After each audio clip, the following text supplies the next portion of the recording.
Patient के फाइलों में लिखा रहता है शॉक, तो शॉक क्या होता है? शॉक लिखा रहता है अस्पताल की फाइलों में, जो सीरियस मरीज आईसीयू में भर्ती होते हैं। तो मैडम का सवाल है शॉक क्या होता है ना? शॉक बड़ी चीज है, ये वो वाला शॉक नहीं है। बिजली का करंट से जो शॉक लगता है ये वो वाला शॉक भी नहीं है।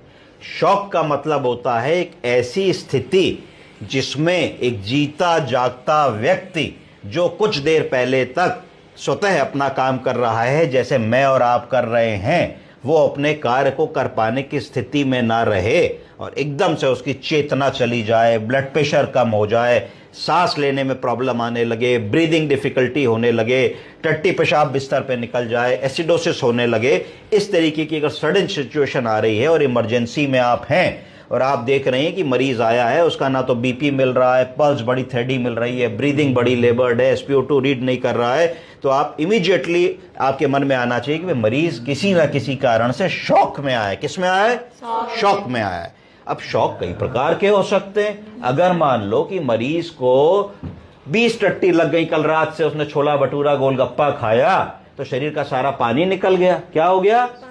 सारा पानी निकलने से मरीज का बीपी लो हो गया। उस शॉक को कह दोगे हाइपोवॉलेमिक शॉक। क्या कहोगे? Hypovolemic shock. तो यहां बात आई कि साहब volume of total fluid in the body का डिप्लीशन हो गया, बाहर निकल गया और मरीज अपने आप को रिहाइड्रेट नहीं कर पाया कि अगर 3 लीटर टट्टी से पानी निकल गया तो 3-4 लीटर नींबू का पानी नहीं पी पाया, तो उसकी वजह से शरीर का कुल total volume of circulating fluid कम हो गया और कम होने के कारण मरीज का ब्लड प्रेशर बहुत कम हो गया। जब ब्लड प्रेशर कम हो गया तो हार्ट को ब्लड नहीं मिल रहा है, तो कार्डियक आउटपुट कम हो गया। जब कार्डियक आउटपुट कम हो गया तो सारी विसरल और पेरिफेरल ऑर्गन्स को हाइपोक्सिया होने लगा और वहां ब्लड की पूर्ति नहीं हो पा रही है, जिसके कारण मरीज हमारा जो है लगभग अचेत और मूर्छित अवस्था में आया है। बीपी नहीं मिल रहा है, पल्स थ्रेडी मिल रही है, ब्रीदिंग लेबर्ड है। ये एक मेडिकल इमरजेंसी आ गई। इस मेडिकल इमरजेंसी को अविलंब बिना समय को नष्ट किए आपको मैनेज करना है।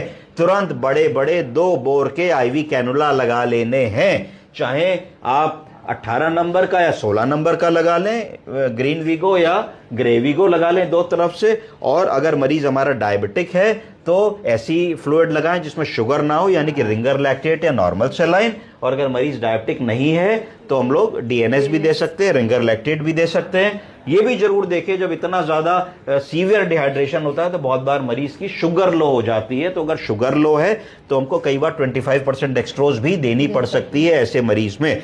तो आप इमीडिएटली उसको 3 से 4 बोतल फ्लूइड देंगे, यानी कि 1.5 से 2 लीटर। अगर हाइपोवॉलेमिक